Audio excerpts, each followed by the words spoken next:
Volvo CEO says the wave of electric cars and the global shift towards consumers buying EVs instead of gasoline and diesel powered cars will kill some Western automakers. In other words, some of them, he predicts, will go bankrupt. Now, I'm sure that's no shock to you guys because it's just obvious this will happen. But which ones will go first? Well, one of them is pretty obvious. It's obviously Nissan, but there are some others. And there are some others that are struggling more than what people realize. Hello, my friends. Welcome to the channel. I'm Sam Evans. You're watching the Electric Viking. Great to have you with us. Volvo's longtime CEO, Håkan Samuelsson, is returning to the brand. He admits that the rapid electrification of the automotive industry, EV sales are up by 27% this year, and that is not slowing down. Almost every year we're seeing that kind of growth. He says this will result in some Western automotive brands going bankrupt. He says going out of business, but I mean, going bankrupt is what he's essentially saying. Samuelsson led Volvo from 2012 to 2022 when he retired after a successful public offering. Volvo's stock has been sliding since he left, and he recently accepted a 2-year contract to lead Volvo again as the company tries to find a permanent new leader. He gave an interview with Bloomberg this week in which he stated that Volvo remains firmly committed to electrification despite some kind of downgrading of their production numbers.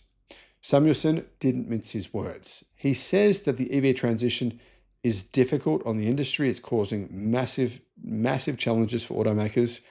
And China's forceful push towards electrification at a global scale is putting the kind of pressure on Western automakers that they've never, ever seen before. Western automakers have always had to compete. It's always been a challenge, but they've never had to compete in this way, ever. YouTube's new algorithm means that you're often not getting all of our videos in your feed. There's 7,500. I'm pretty sure you're probably not seeing a lot of them.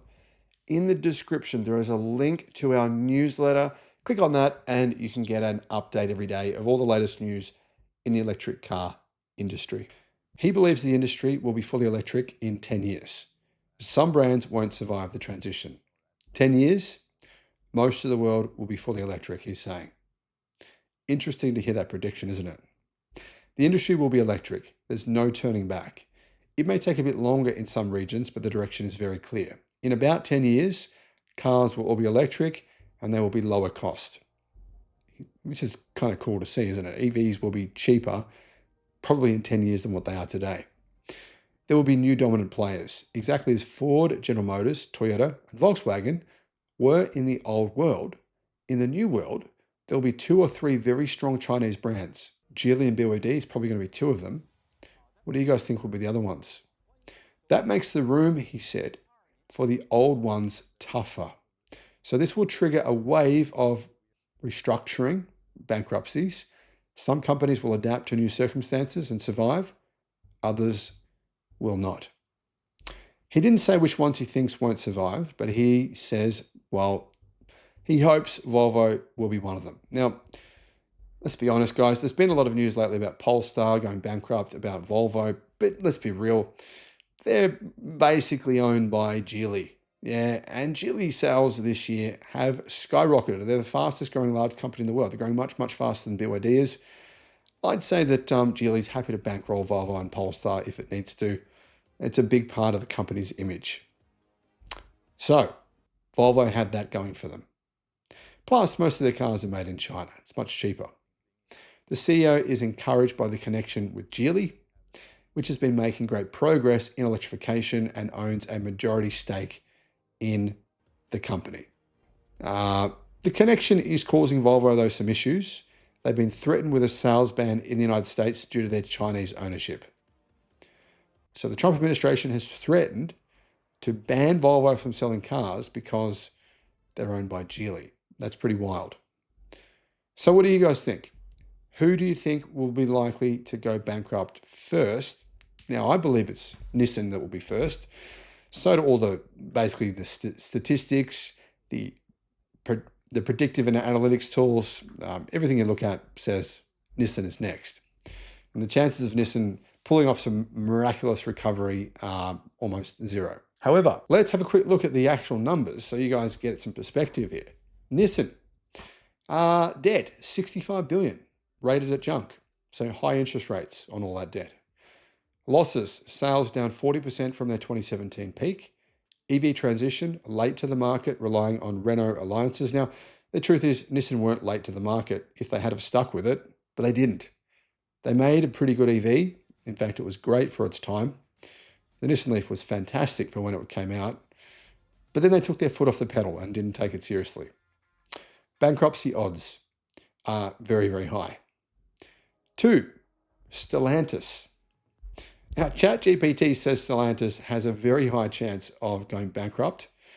Stellantis are Peugeot, Fiat, Chrysler, Dodge, Ram, Jeep, Opel. Yeah, bunch of different brands together. Strengths, they have big scale, decent profitability, sort of. I mean, they did lose a lot of money over the last 6 months. Weaknesses, overexposed to internal combustion. Most of their sales are internal combustion, particularly in the United States. Big risk, if US pickup SUV market collapses during the EV transition, several Stellantis brands could vanish. Maserati is massively hurting the company. They could sell them off. They've got Alfa Romeo. They're obviously just a pain in the ass for Stellantis. They're not doing anything good. They could sell them off to a Chinese car company to try and raise some funds, but how much can they make from selling them off? I don't know.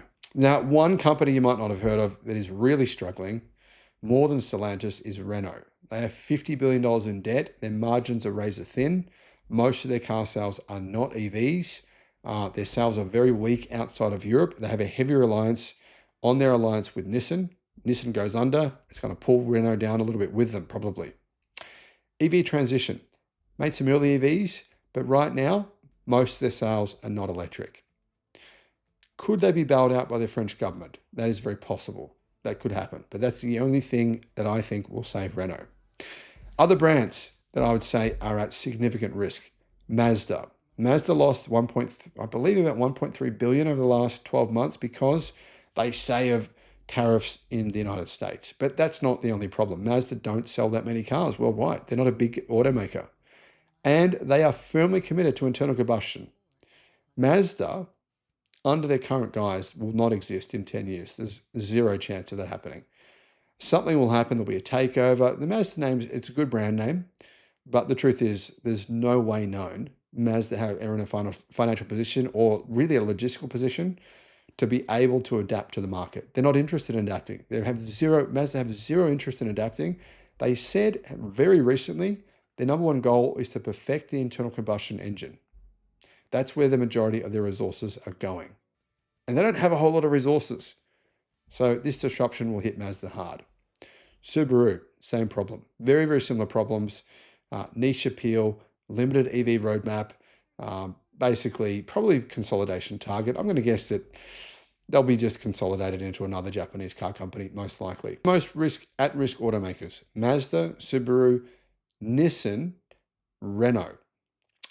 But there's also a bunch of Chinese automakers in China that are going to be going under as well. I mean, there's 127 car brands. It's ridiculous. Probably 50 of those will disappear or be consolidated over the next 5 years. And maybe 60 to 70 or 80 of them might end up, sort of disappearing or being adopted into other companies over the next decade. Let me know your thoughts. Do you agree? Do you disagree? Let me know what you're thinking is. This is kind of an interesting topic, this one. Let us know in the comments. Bye-bye.